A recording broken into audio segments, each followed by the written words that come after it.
c'est Réglisse, mon petit chihuahua de presque 8 ans, et elle fait partie intégrante de notre famille. Oui, exactement comme ces personnes qu'on a rencontrées dans le fil qui avaient des liens particuliers avec leurs animaux. Je repense par exemple à Jean-Paul qui parlait à ses vaches, ou encore Sylvie qui parlait aux insectes, ou Coraline avec son chat. On ne pouvait pas faire l'impasse sur ce lien qu'ont les humains avec les animaux depuis la nuit des temps. Tout ça pour vous dire que dans les petits pas de côté, le bonus du fil, on a eu envie avec Andrea de rencontrer une spécialiste dans la communication animale.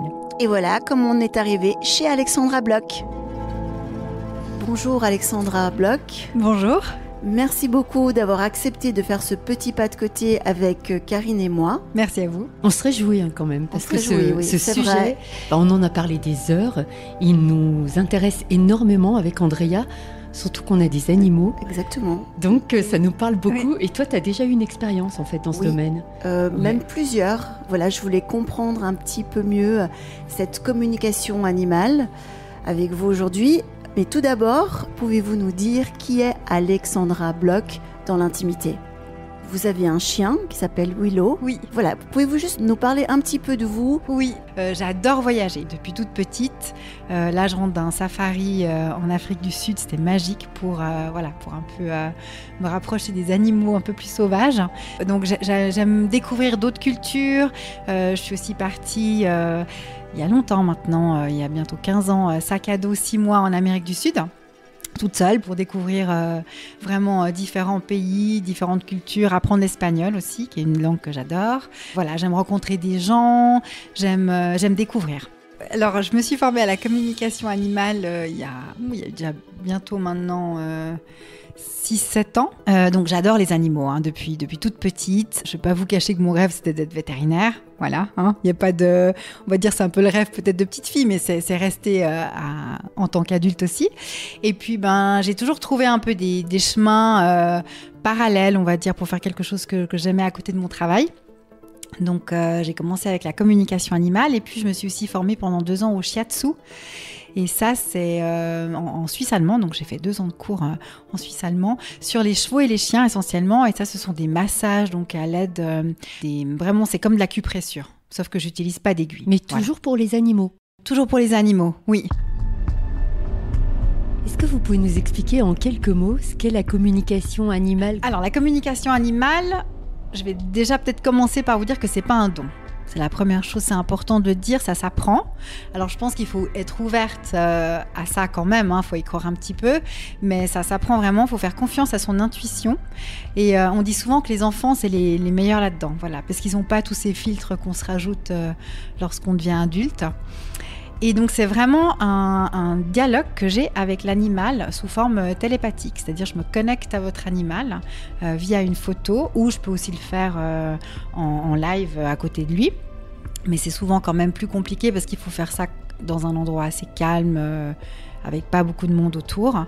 Et puis j'arrive à recevoir des messages de l'animal, c'est comme si je bavardais avec lui. Voilà, je sais que j'ai des collègues qui ont plus d'odeur, qui ressentent plus les choses.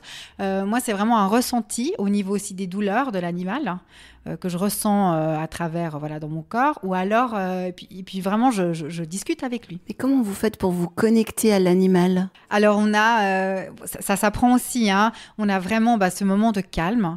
Et puis, il y a 2-3 petites phrases que je garde pour moi, mais voilà, que je dis pour rentrer en contact avec l'animal. Et puis, on demande vraiment l'autorisation à l'animal aussi de pouvoir rentrer en contact avec lui, parce qu'il y a des animaux qui sont juste absolument pas d'accord.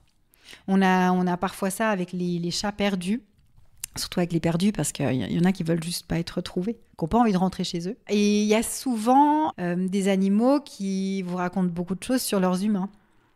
Alors, quand vous faites un retour après à l'humain, eh bien, vous devez le faire de façon un petit peu diplomatique, on va dire. Voilà. Ça doit pas être simple. Non, parfois, il y a des situations assez cocasses, je dois dire. Voilà. Ouais. Ça, D'ailleurs, vous avez un exemple ? Oui. Par exemple, un chat perdu qui voulait d'ailleurs pas être retrouvé parce qu'il me disait qu'il subissait trop de pression de la part de son humaine. On dit humaine en communication animale, on dit pas maître, voilà. Et puis, il avait trop de pression. Elle s'occupait trop de lui. Ça peut paraître bizarre, mais le chat n'en pouvait plus. Et puis, voilà, il a décidé de quitter la maison et puis d'aller voir un peu ailleurs ce qu'il pouvait trouver. Est-ce que vous avez toujours eu ce lien particulier avec les animaux ? Oui. Je crois que j'ai toujours eu, oui. Voilà, j'ai toujours voulu des animaux quand j'étais à la maison. Mes parents n'ont jamais voulu de chien ni de chat. Donc, je m'occupais, j'ai fait de l'équitation très très jeune. J'ai commencé à l'âge de 4 ans. Donc, j'étais tout le temps en contact avec des animaux. Et puis, du moment où je me suis installée seule, j'ai eu mon premier chien, qui n'est pas Willow, mais qui était un labrador avant. Et puis, j'ai toujours eu ce contact. J'ai toujours... voilà. Et ça m'est... Pour peut-être vous raconter comment ça m'est venu en fait. Vous avez toujours eu envie de faire ce métier ? Pas du tout. Ah d'accord. Non, alors je ne savais même pas que ça existait, pour vous dire. Ça aussi c'est assez anodin, c'est marrant. C'est une ancienne directrice là où je travaillais avant m'avait offert un livre sur la communication animale. Et puis je me souviens qu'on avait des voisins en dessous qui avaient un berger allemand. Et puis ils nous ont dit un jour, ils sont venus manger à la maison, puis ils m'ont demandé si je pouvais prendre leur chien. J'avais dit oui, pas de souci. Donc ils sont venus, c'était un berger allemand de la brigade des stupes. Donc lui, il travaillait avec son berger allemand. Et on était assis là tous à table, et tout d'un coup, j'ai eu ce truc. Le berger allemand m'a vraiment dit, c'est la dernière fois que tu me vois, dans un mois, je serai plus là. Oh. Et ça m'a vraiment, j'avais des frissons, je me suis sentie super mal à table.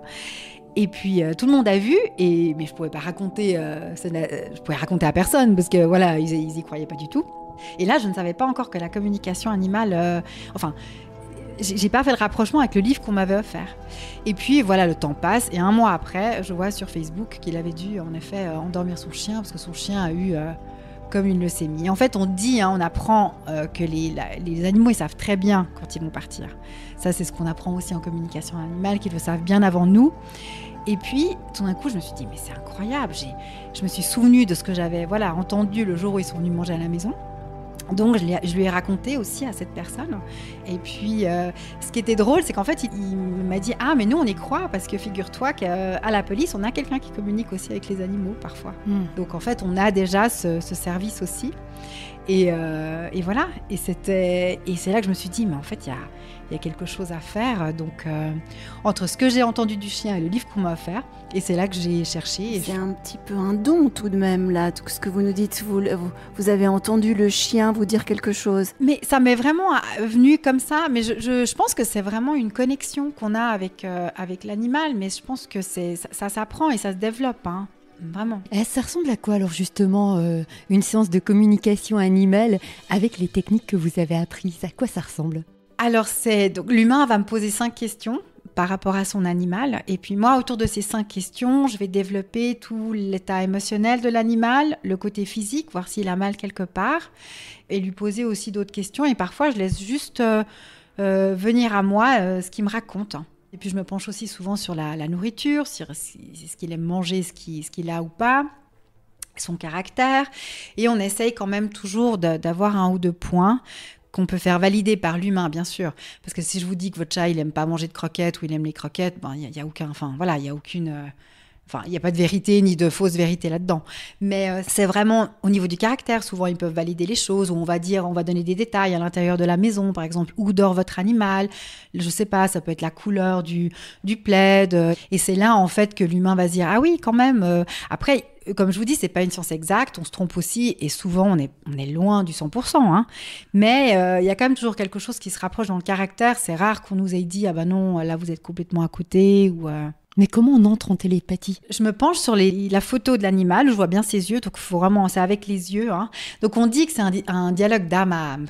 C'est peut-être ça aussi, voilà, si ça vous éclaire un peu plus ou pas, mais c'est vraiment...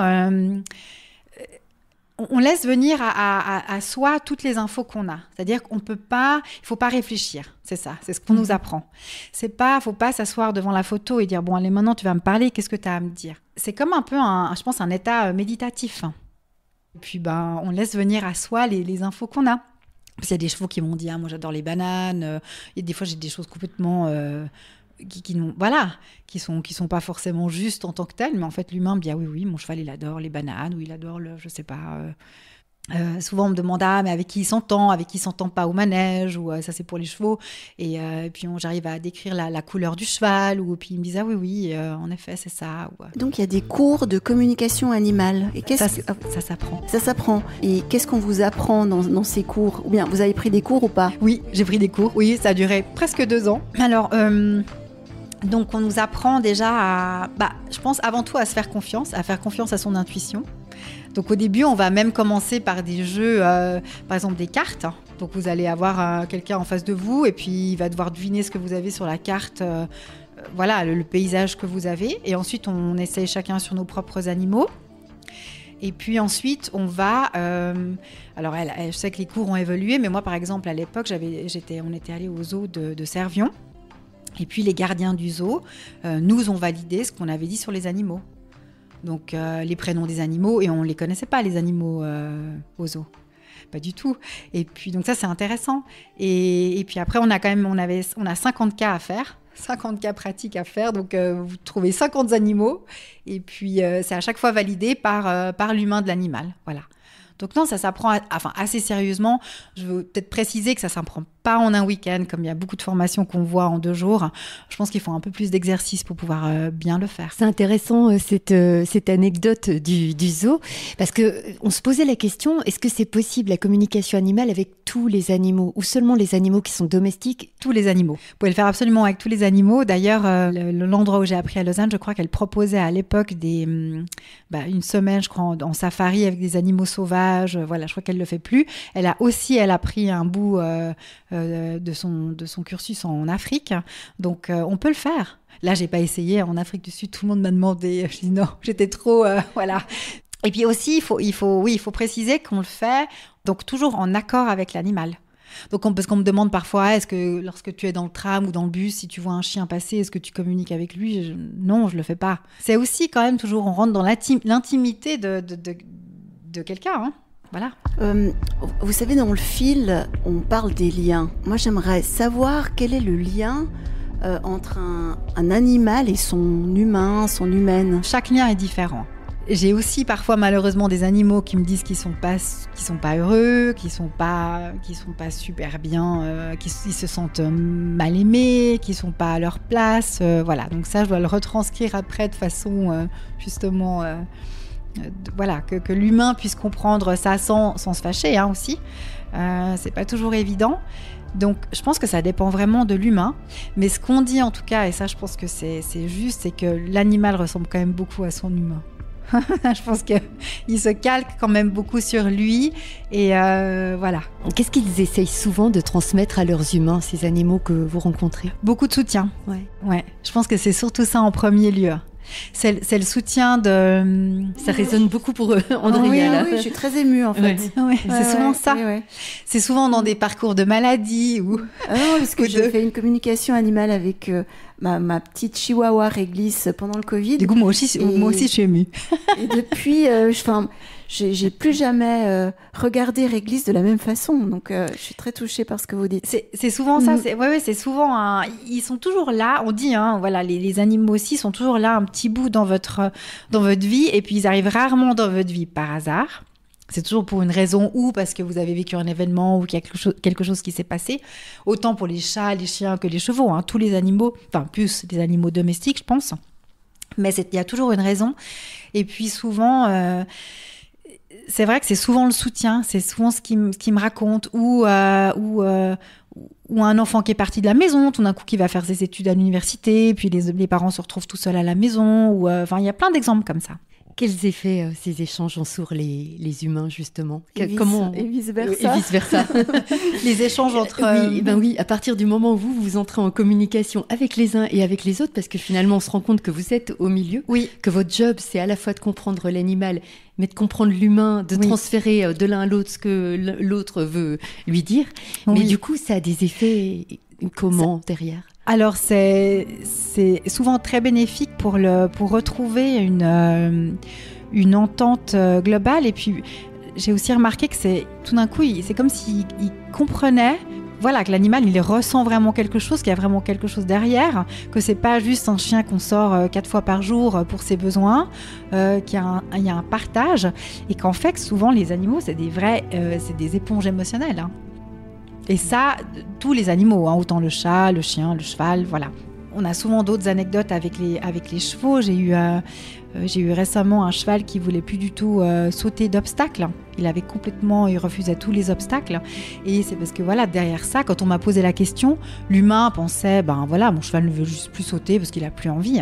Mais en fait, il y avait tout un problème familial derrière. Et puis en fait, la petite fille, elle racontait les choses à son cheval. Enfin, c'était assez... Est-ce que vous avez une communication animale qui vous a particulièrement marqué ? Oui, je pense celle-ci. Celle-ci. Avec le cheval, oui. Celle-ci, et puis aussi un chien par rapport à une personne malade, qui avait vraiment aussi développé après elle-même une maladie. Parce que justement, c'est cette éponge, il a tellement absorbé la maladie de son humain, que l'humain aujourd'hui, il allait bien, mais le chien est tombé malade après. Et ça arrive aussi fréquemment.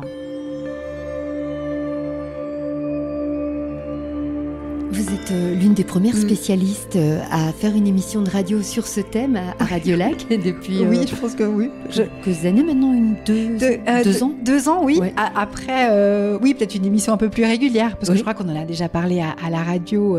Il y a eu d'autres émissions, mais une émission un peu régulière comme ça, oui. Oui, alors déjà c'est courageux, je trouve. Oui, parce qu'on arrive un peu dans quelque chose qui est un peu parfois que les gens comprennent pas trop.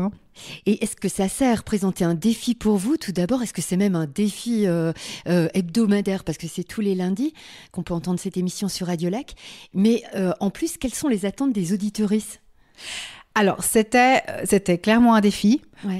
Tout au départ, quand j'ai commencé, les personnes à la radio, ils y croyaient sans vraiment y croire, je pense aussi, comme beaucoup. Ensuite, ils ont vu 2-3 résultats, donc ils ont dit peut-être que oui, quand même. Et puis, je pense que alors, j'ai toujours... C'est ce qui est assez... c'est parfois assez compliqué, parce qu'à la radio, c'est très, très rapide. C'est une question. Et puis, il n'y a pas tout un contexte autour. Donc, parfois, quand même, je discute après... encore hors antenne avec la personne de plein d'autres détails que j'ai ressentis ou que j'ai qui je pense intéressent peut-être pas tout le monde, donc je le dis plus en privé. Donc c'est vrai que souvent les questions qu'ils posent, que les personnes posent aussi sont des questions assez générales.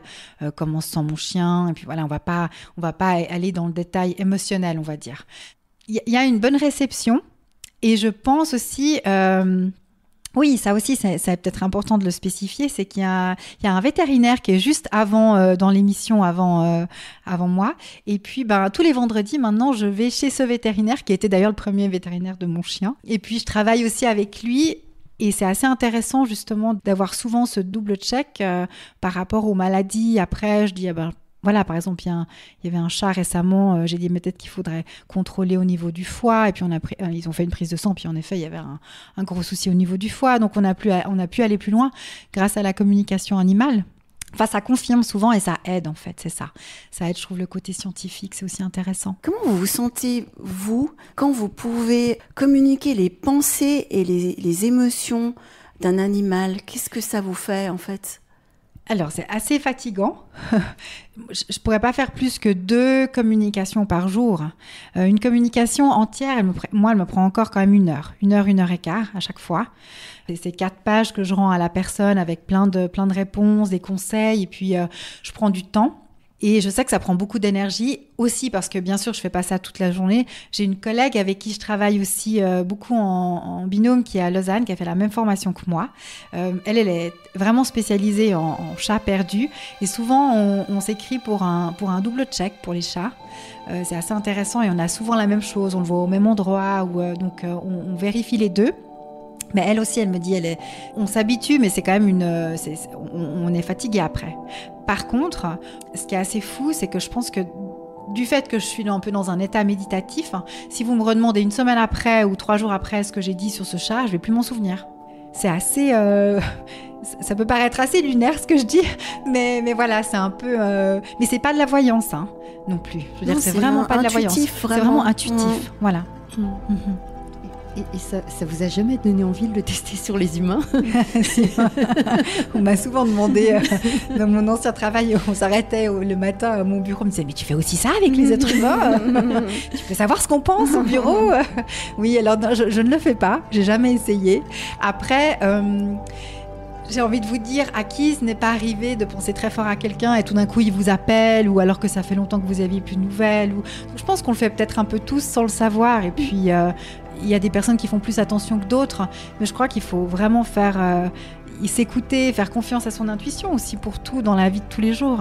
C'est important. Qu'est-ce que c'est être en lien pour Alexandra Bloch ? C'est vraiment...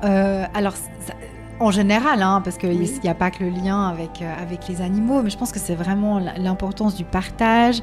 C'est ça aussi, beaucoup l'honnêteté. Parce que ça, je pense que si vous n'êtes pas honnête avec l'animal, c'est le premier qui va le ressentir. Je pense avant l'humain, à mon avis.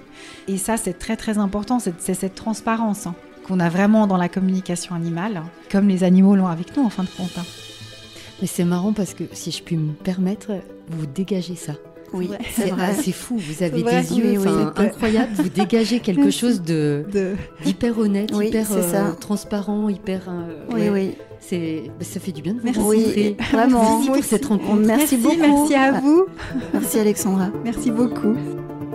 Alexandra Bloch, que vous pouvez retrouver tous les lundis sur Radio Lac dans l'émission Il suffit de demander. C'est la fin de ce petit pas de côté. Partagez-le, diffusez-le. Et continuez à tisser des liens avec les animaux, car ils sont très précieux. Autre chose à ajouter, Réglisse ? À bientôt. À bientôt.